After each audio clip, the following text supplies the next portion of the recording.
Hi, I'm Dr. Bradshaw with Wilmington Functional Medicine, and today we're going to be running the saliva test known as Doctor's Data Salivary Hormone plus CAR.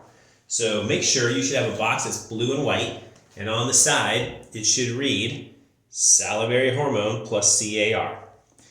If you do, you got the right video and the right test. We're good to go. Now, let's look at our box contents. Okay? I'm going to walk you through this process, going to make it as easy as possible. The instruction sheet is in here, but I think a video sometimes can be helpful too. FedEx envelope, set that aside. We'll use that, deal with that last, as well as a sticker that's going to go on that FedEx bag. We'll leave that aside. You're going to find a requisition form. It's going to look like a legal size piece of paper with some highlighted stuff on top. You're going to fill out everything that's highlighted. So you'll see it on the left over here. You'll fill that out, and this over here. We'll talk about that in just a moment. Don't worry about the back side, just the front side on that one. There's another form. This will require more filling out. This is actually all conditions and symptoms and things that are related to your condition that you may have. You're just going to check a bunch of boxes. So make sure you front and back of that form before you put your box away and send it off to the lab. You're going to make sure you fill out that form. Instruction booklet. We'll go through that in just a moment. The white box inside the blue box. Keep your original packaging because you're going to mail that back to the lab. You're going to go into your styrofoam box here and take out that freezer pack that's inside there. Go ahead right now and put this in the freezer. First and foremost, we want to get that frozen right away. This will go with your sample when we're done. We'll set aside that white box off to the side. Inside of there was a Ziploc baggie. And what you're going to find in there are 6 colored tubes. And we're going to be spitting in those. Okay? We'll come back to that in just a moment. Let's go back to that requisition form for a second. On the order form itself over here where it says collection information, you're going to actually be writing in there your the date that you're collecting your saliva sample. So month, date, year, obviously, and then you will be actually entering in 7 different times of the day. The first one is when you wake up. It says it right here, wake time. Write it in. What time it is, AM, PM. And then the very first sample you're going to write in, you'll put in under waking. Okay, you're going to take 6 samples throughout the day. All right, so what we want to do right now is just know that we have to fill that part in, and it's going to be time dependent. So depending on when you take the first sample, you write in that time. Second sample, which is 30 minutes later, you're going to write in the time. And just make sure that that matches the times you're going to write on this Ziploc baggie. There are 6 tubes. There are 6 times you're going to collect. So that time, that first one is upon waking. The second one, this pink one, is upon 30 minutes after waking, and so on and so forth. So just getting you familiarized with how this requisition form is going to match this, and if they don't, you got no test. Those have to match up, okay? I'm letting you know. Let's go to the instruction booklet, okay? Open that up. All the contents they go through, we just talked about that. Here's what's important. There are several things that you cannot do, you must avoid prior to doing this test. So please pay attention, and if any of these pertain to you, abstain from doing this test until the time passes that we talk about. So for example, 2 days before and leading up to collecting your saliva, you cannot have nuts, fruits, fruit juice, wine, and rice. Let's go through those again. It's right here in the book in case you forget. Nuts, fruits, fruit juice, wine, rice for 2 days prior to doing this, okay? None of that. Next, take the yellow tube that's in there, put it next to your nightstand because you're literally going to be collecting this upon waking. So you wouldn't be able to literally just, even before you're getting out of bed, you're going to put your saliva in this tube. So go ahead and set that next to your nightstand, and we'll deal with that in a moment. It also says on the day of collection, do not take any supplements. So if you're taking any sort of supplementation at all, do not take them on the day of this test. Let's see. It says you can get out of bed after your first collection, but restrict your activity to light tasks such as showering or getting dressed. Don't get up and start exercising right away before you do that 30-minute collection. You're just going to kind of ease your way into your day. All right, that's basically what they're saying. The timing of the first saliva collections is crucial. So When you get up, you're going to take that first sample. 30 minutes later, so you set a timer. So you don't forget, it's very crucial. You set this at 30 minutes, you're going to spit into that second tube. And then again at 60 minutes, you're going to spit into that third tube. That's important. So timers are important. I would recommend just the night before, set an alarm to wake up, set an alarm at 30 minutes after that, and then set an alarm an hour after that. Okay? So if you get up at 6, you'll set one for 6:30, you'll set one for 7. That way you know you're going to get those 3 samples all at the right time. Prior to collecting your saliva, do not brush your teeth, floss your teeth, or have dental work at least 30 minutes before. So if you're going to be doing a saliva collection at midday, which you will do one around lunchtime, don't brush your teeth or floss your teeth at least 30 minutes prior to doing this. Before each saliva collection, you're going to do 2 things. You're going to wash your hands because you're going to be handling these tubes. So you're going to wash your hands so you don't get any dirt and bacteria or whatever else in here. And you'll also want to wash your mouth out. So water in, swish around, get it all washed around, spit it out. And then you must wait at least 10 minutes. Then you can collect your saliva. So just make sure you do that. Okay? You can actually wash your hands right before, but you have to let the water that you've had in your mouth kind of dilute and get that out of your system.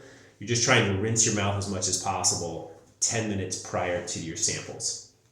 And then the use of cosmetics other than anti-aging creams is totally fine, like in and around your face and whatnot.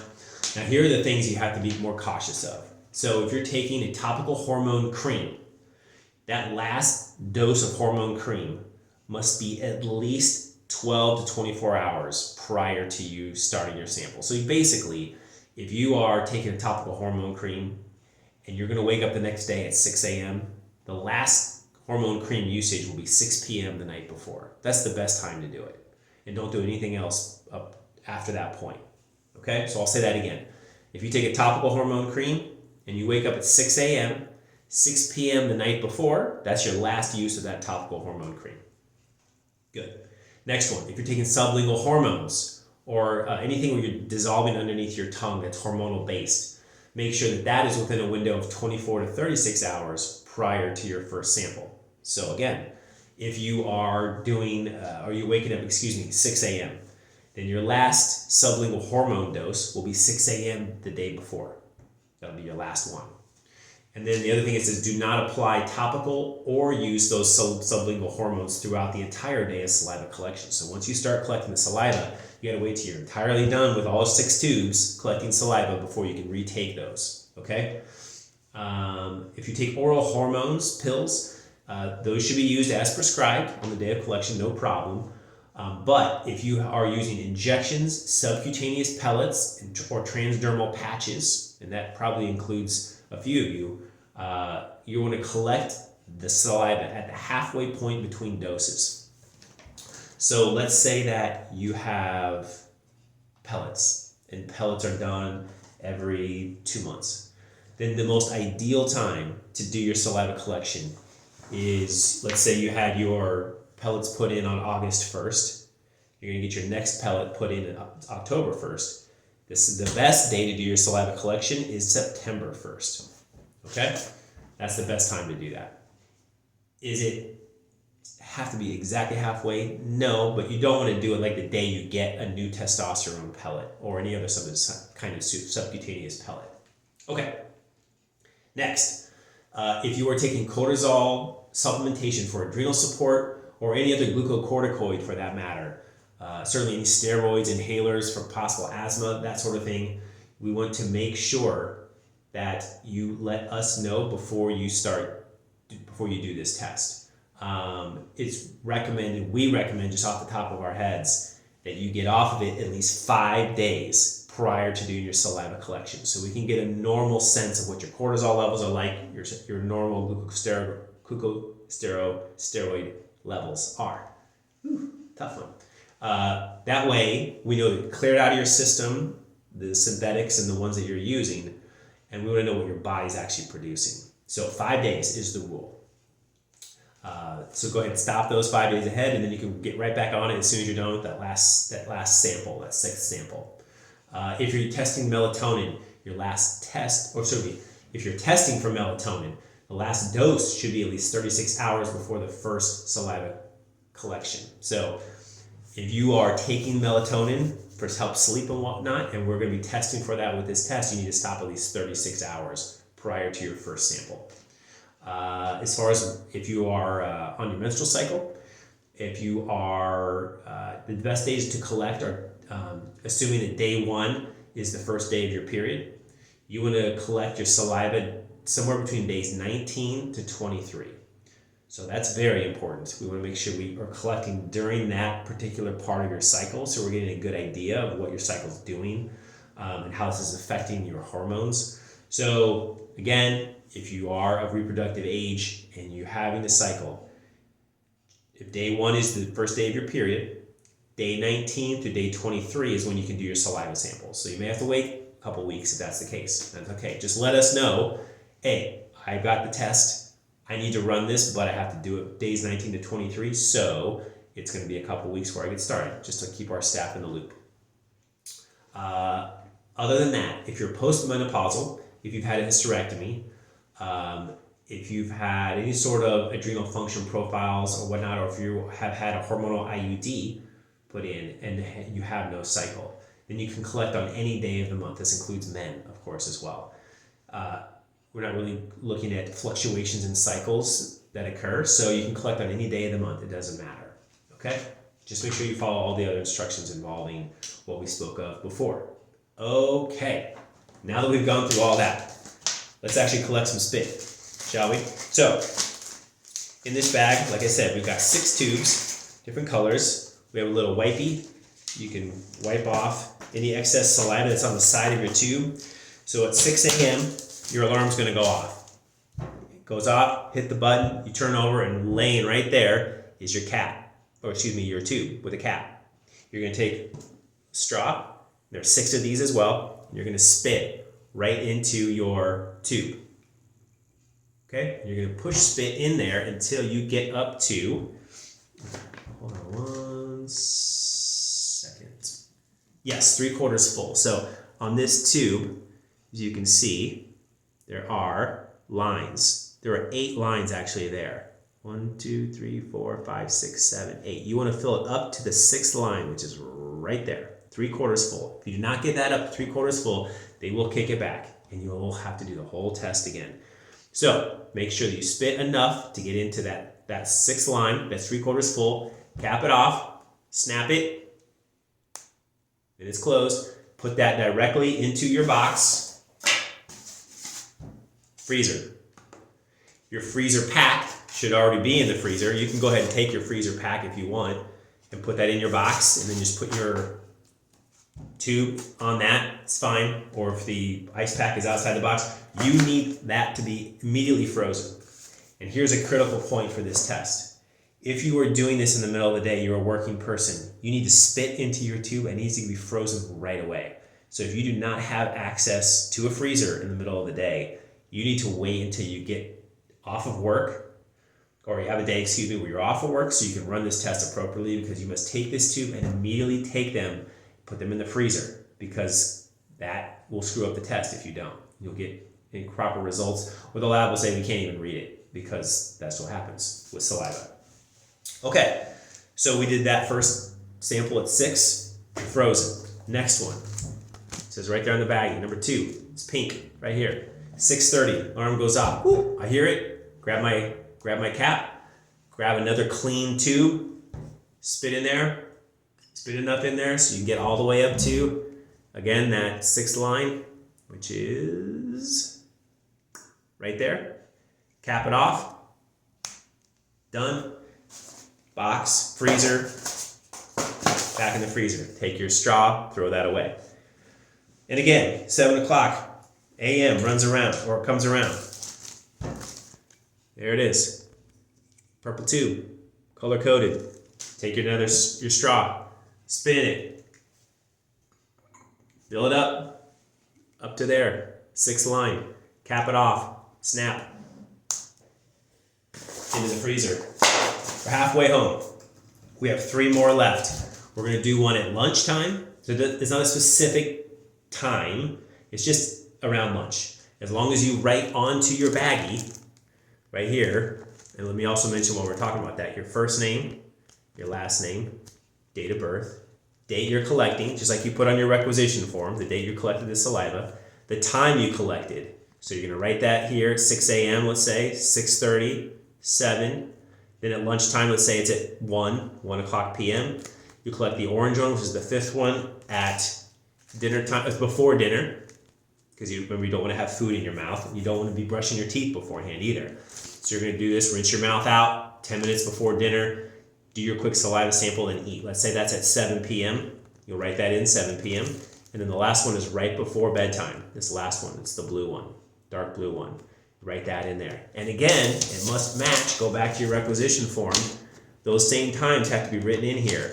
Waking, 30 minutes after waking, 60 minutes after waking, lunchtime, evening time, bedtime. Those times must match these times. Please don't screw this up. This is where patients get tripped up the most. Don't get tripped up. This is easy. Write it here, okay? And of course, with each of these samples, as you've been doing them, you've been putting them into the freezer, capped off. Now they're all frozen. The next day, you got your box totally frozen. You're gonna put your samples that are frozen into your baggie, so don't make sure that doesn't get thrown away. You got all your times written on there. You got all your times written on your requisition form. Your capped off samples will go into the baggie, and that baggie will go back into the styrofoam box. You can see it, styrofoam box, so it can stay frozen. Oops, one more. And that now is ready to go. In there, close the lid, you're good to go. Make sure you filled off your symptom sheet, front and back. Check off everything that applies. That plus your requisition form will be folded up. It's going to go on top of your test kit right here. I recommend you put a rubber band. Oh, sorry, never mind. You're not going to do that. You're going to take the instructions, throw that away. There's another test kit you need a rubber band for. This one you do not. You're going to put that styrofoam kit and your two forms back in the box. Close it up. Now, we're going to take that. I recommend you're going to get your FedEx bag. There's a square right in the middle of it, right here, empty square. You're going to take your sticker, you're going to put it right on there. Okay, so it peels off the back, and you're going to peel that, and you're going to put that right onto your FedEx bag. And once that's on, you're going to open up the FedEx bag and put your box right in there, slide it in. That's there. There's a little plastic sleeve, adhesive sleeve. You peel that off. You're just going to close it up like you're closing the mouth of an alligator. Just closing it shut like the mouth of a fish. There it is, all closed up. Sticker on the front. Needs to go to, obviously, FedEx. So if you're in Wilmington, the FedEx Kinko's at the corner of College and Oleander accepts biologics, so that's the best place to take it. If you are not in Wilmington, you're one of our patients in other areas around the country, you will need to contact your nearest FedEx and find out, number one, if they accept biologics. That's important. And then number two, what are their hours? Because they usually have the one in College on Oleander, you walk in the door, turn left, and there's just this big bin. You just pull the door down, shove it in like it's at the post office, close it up, and you're good. But other FedExes may not work that way. Check and make sure they accept biologics, saliva, any other testing that we do, those are considered biologics. So some do accept it, some don't. So check their hours, and then make sure that you get this sent off. This is I believe, the next day mail. Yes, so important part is you don't want to mail this because this is freezing, but that freezer pack eventually is going to thaw out. So if you're going to send this on Christmas Eve, then it may not get there for 3 days or 4 days. That's a bad choice. We want to choose to make sure that the next 2 days are business days. Not holidays, government days off. We want to make sure that everybody's working on those days. So send this off on like usually a Tuesday and you're usually good. Or a Monday and you're usually good. Okay? So just keep that rule of thumb. You can keep your saliva frozen in your freezer for a few days before you mail it off. Just make sure you select the right day to mail it off. Okay? That's how it goes. So usually 3 weeks, 4 weeks at most. Sometimes the lab, depends on how many samples are getting in at once, can take up to 4 weeks, but usually it's around 2 to 3 weeks. We expect the results to be back in, and we look forward to going over them with you very soon.